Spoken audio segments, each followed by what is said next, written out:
Será que a palavra dum é um erro de português, ou pelo menos uma palavra a evitar? Olha, a nossa língua tem aquilo que se chamam contrações, ou seja, palavras que juntam outras palavras. Por exemplo, nós temos as contrações de algumas preposições com os artigos definidos. A preposição de com o artigo definido masculino fica do, a preposição em com o artigo definido masculino o fica nu. Depois temos o de mais o a, que é o artigo definido feminino, fica da, e o em mais o a fica na. Ora, estas contrações, em certos casos, são obrigatórias. Eu posso dizer e escrever o livro do João. Ora, segundo as normas do padrão do português, não posso escrever o livro de o João. Isso não está correto. Por outro lado, há casos em que a contração é proibida. Por exemplo, se o artigo estiver a iniciar uma oração com um verbo no infinitivo, o João ser, não posso fazer a contração com a preposição que vinha antes. Portanto, eu tenho de escrever o facto de o João ser e não o facto do João ser. Mesmo que depois na oralidade eu diga o facto do João ser. Na escrita, segundo as normas da ortografia portuguesa que temos, nós não podemos fazer esta contração. Agora, há uma curiosidade em relação aos artigos indefinidos, porque está prevista na nossa ortografia a contração das mesmas preposições com os artigos indefinidos. De mais um fica dum. De mais uma fica duma. E, no entanto, há quem odeie profundamente esta contração e há até quem chega ao ponto de achar que estas contrações não existem ou são erros de português. Elas existem, estão nos dicionários, nas gramáticas, nos prontuários, são contrações perfeitamente corretas de acordo com o padrão da língua portuguesa, não há qualquer problema com elas.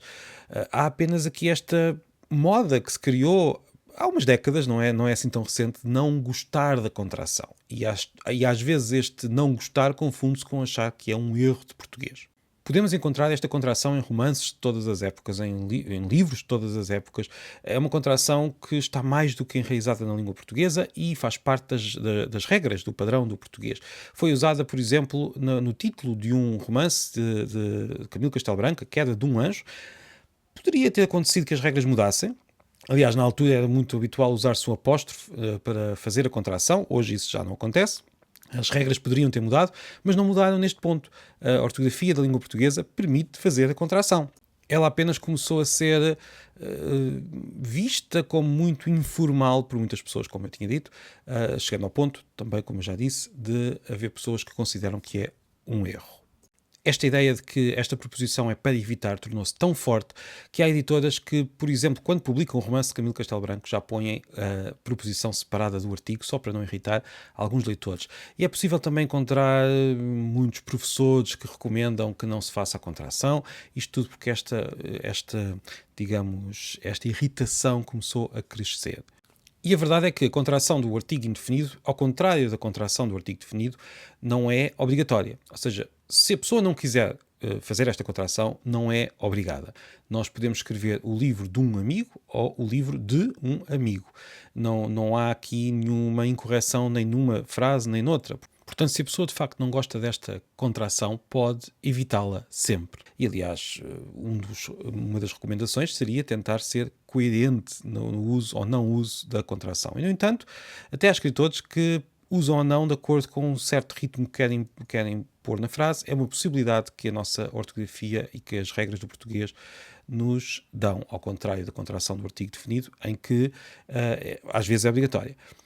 Dito isto, não é erro. Não é erro fazer a contração. A contração existe, está prevista, está nos dicionários, mais uma vez, está nas gramáticas, mais uma vez, nos prontuários, e é usada por grandes escritores e é permitida por revisores, por quem fala destas questões. Portanto, não há qualquer problema com a contração, ela apenas não é obrigatória. Nunca sendo obrigatória, a verdade é que há casos em que esta contração é proibida pela ortografia em vigor.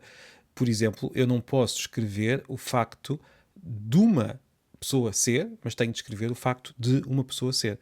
Portanto, as proibições são precisamente as mesmas que se aplicam ao artigo definido. Portanto, nós temos as mesmas proibições. No caso da obrigatoriedade, é que há uma diferença. O artigo definido deve mesmo contrair-se com as preposições em certos casos, o livro do João. O artigo indefinido pode ou não contrair-se, nesses mesmos casos, o livro de uma pessoa ou o livro de uma pessoa. Agora, mais uma vez, dizer o livro de uma pessoa não é erro.